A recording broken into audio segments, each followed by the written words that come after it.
Sir ನಮಸ್ಕಾರ. ಇದು ನಿಮ್ಮ AW ಅಂದ್ಬಿಟ್ಟು ಚಾನಲ್.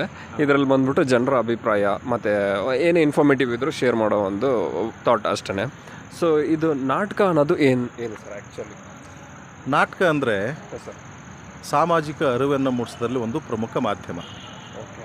ನಾಟಕದ ಮೂಲಕ ನಾವು ಜನರಲ್ಲಿ ಅರಿವನ್ನು ಮೂಡಿಸಬಹುದು, ಮೌಢ್ಯತೆಯನ್ನು ತೊಲಗಿಸಬಹುದು. ಅವ್ರಿಗೆ ಏನೇನು ಸಮಸ್ಯೆಗಳಿದೆಯೋ, ಗೊಂದಲಗಳಿದೆಯೋ ಅದನ್ನು ನಾಟಕದ ಮುಖಾಂತರ ಅವ್ರಿಗೆ ನಾವು ಕ್ಲಿಯರ್ ಮಾಡ್ಬೋದು. ಓಕೆ. ನಿಮಗೆ ಇಂಟ್ರೆಸ್ಟ್ ಲೈಕ್ ಈಗ ಇಷ್ಟಪಡೋ ಕೆಲಸ ಮಾಡಿದ್ರೆ ನಾವೊಂದು ವೀಡಿಯೋ ಬಂದು ಶೂಟ್ ಮಾಡೋ ಏನಕ್ಕೆ ಅಂದರೆ ರ್ಯಾಂಡಮ್ ಆಗಿ ಒಂದು ಸ್ಟ್ರೇಂಜ್ ಪರ್ಸನ್ ಒಬ್ಬರನ್ನ ಮೀಟ್ ಮಾಡಿ ಅವ್ರ ಹತ್ರ ಇರೋ ಒಂದು ನಾಲೆಜ್ ಏನೋ ಒಂದು ಇರುತ್ತೆ, ಅವ್ರ ಹತ್ರ ಒಂದು ಫನ್ ಮೂಮೆಂಟ್ ಇರುತ್ತೆ, ಅದನ್ನ ನಾವು ವೀಡಿಯೋ ಅಪ್ಲೋಡ್ ಮಾಡೋದು. ಸೊ ಆ ಥರ ನಿಮಗೆ ಈ ನಾಟಕದಲ್ಲಿ ಏನು ಇಂಟ್ರೆಸ್ಟ್ ಆಗಿತ್ತು ಸರ್? ನಿಮಗೆ ಒಂದು ಪ್ರೋತ್ಸಾಹ ಕೊಟ್ಟಿದೆ ಈ ನಾಟಕವನ್ನು ನೀವು ನಿಮ್ಮ ಮಾಧ್ಯಮದ ಮೂಲಕ ಜನರಿಗೆ ತಲುಪಿಸಿದ್ರೆ, ಯಾಕಂದರೆ ಇವತ್ತು ಏನಾಗಿದೆ ಅಂತಂದರೆ ಫೇಸ್ಬುಕ್ ಆಗ್ಬೋದು, ವಾಟ್ಸಪ್ ಆಗ್ಬೋದು, ಅಥವಾ ಬೇರೆ ಬೇರೆ ಮಾಧ್ಯಮಗಳು ಏನು ಮಾಡ್ತವೆ, ಬೇಗ ಜನರಿಗೆ ನಮ್ಮ ವಿಷಯಗಳನ್ನು ತಲುಪಿಸ್ತವೆ. ಓಕೆ. ನಾವು ದೈಹಿಕವಾಗಿ ತಲುಪಿಸೋಗಿಂತ ಹೆಚ್ಚಾಗಿ ಮಾಧ್ಯಮಗಳು ಹೆಚ್ಚು ಪ್ರಮಾಣದಲ್ಲಿ ಜನಗಳಿಗೆ ನಮ್ಮ ಏನು ಉದ್ದೇಶ ಇರುತ್ತೋ ಉದ್ದೇಶವನ್ನು ತಲುಪಿಸ್ತವೆ. ಹಾಗಾಗಿ ನಿಮ್ಮ ಮಾಧ್ಯಮಗಳು ನಮಗೆ ಬಹಳ ಪ್ರಮುಖ. Okay sir. ನಿಮಗೆ ಇಂಟ್ರೆಸ್ಟ್ ಬಂದಿರೋದು ಸರ್ ನಾಟಕ ಅಂದರೆ ನಿಮಗೆ?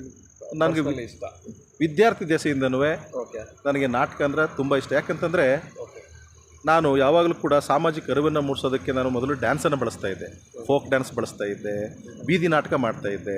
ಆಮೇಲೆ ರಂಗದ ಮೇಲೆ ನಾಟಕವನ್ನು ಮಾಡಿದ್ರೆ ಅದನ್ನು ನೋಡುವಂಥ ಜನಗಳಿಗೆ ಒಂದಷ್ಟು ಅರಿವು ಬರುತ್ತೆ, ಅವ್ರ ಮನಸ್ಸಲ್ಲಿರೋಂಥ ಮೌಢ್ಯ ಹೋಗುತ್ತೆ, ಅವ್ರಿಗೆ ಏನಾದರೂ ಸಾಮಾಜಿಕವಾದ ಬದ್ಧತೆಯನ್ನು ಕಲಿಸೋದಕ್ಕೆ ಮತ್ತು ಅವರು ತಮ್ಮ ಜೀವನದಲ್ಲಿ ಏನಾದರೂ ಅಳವಡಿಸ್ಕೊಳ್ಳೋದಕ್ಕೆ ಸಾಧ್ಯವಾಗಲಿ ಅನ್ನೋ ಉದ್ದೇಶದಿಂದ ನಾನು ನಾಟಕ ರಂಗಕ್ಕೆ ಬಂದೆ.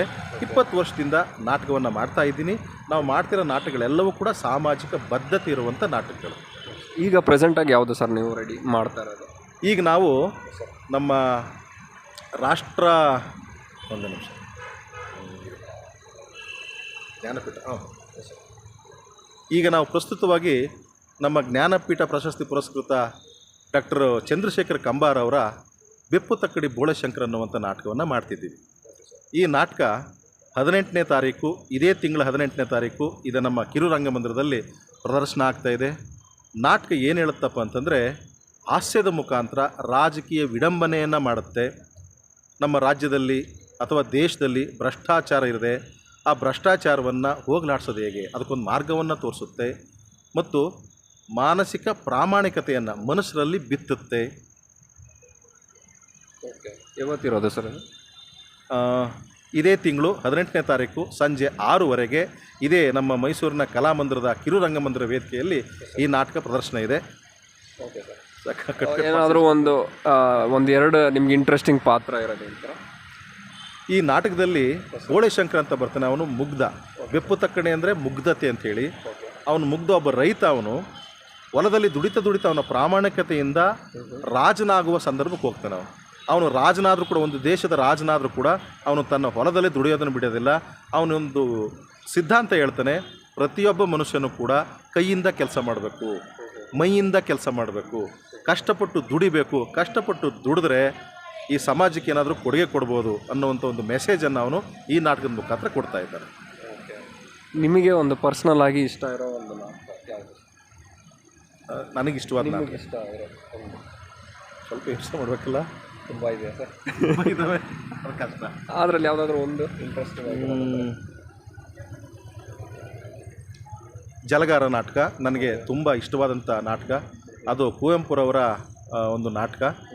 ಜಲಗಾರನನ್ನು ಶಿವನ ರೂಪದಲ್ಲಿ ತೋರಿಸೋದೇ ಆ ನಾಟಕದ ಒಂದು ವಿಶೇಷತೆ. ಅಂದರೆ ಒಬ್ಬ ತುಂಬ ಕೆಳ ಸಮುದಾಯದ ಅಥವಾ ಕೆಳ ಸ್ತರದ ವ್ಯಕ್ತಿ ಶಿವನ ಪಾತ್ರಕ್ಕೆ ಇರುವಂಥ ಒಂದು ಅದ್ಭುತವಾದ ಕಲ್ಪನೆಯನ್ನು ಕುವೆಂಪುರವರು ತಂದಿದ್ದಾರೆ. ಹಾಗಾಗಿ ನನಗೆ ಕುವೆಂಪುರವರ ಜಲಗಾರ ನಾಟಕ ತುಂಬ ಇಷ್ಟ ಆಗುತ್ತೆ.